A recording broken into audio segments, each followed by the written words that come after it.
Canada is hosting a meeting of G7 foreign ministers today until Friday. And CTV National's Jeremy Charron joins us live with a look ahead to the meeting. Jeremy, good to see you. Thanks for joining us. There will be a lot of tariff talk at this summit, I'm sure. And already ahead of it, Marco Rubio was asked about Donald Trump's latest comments. Absolutely, Lena. Look, Marco Rubio's attendance here is already a focal point.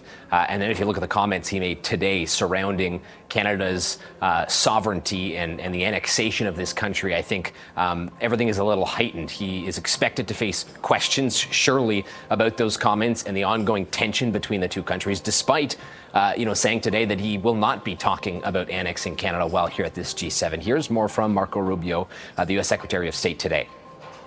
He says if they became the 51st state, we wouldn't have to worry about the border and fentanyl coming across because now we would be able to manage that. He's made an argument that it's their interest to do so. Obviously, the Canadians don't agree, apparently. But do you agree with it? Should they be ever going to discuss that, becoming the 51st? Well, that's not what we're going to discuss at the G7. And that's not what we're going to be discussing in our trip here. So they're the host nation. And we have a lot of other things we work on together.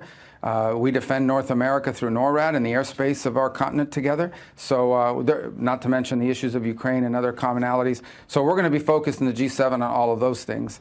That's what the meeting is about. It is not a meeting about how we're going to take over Canada.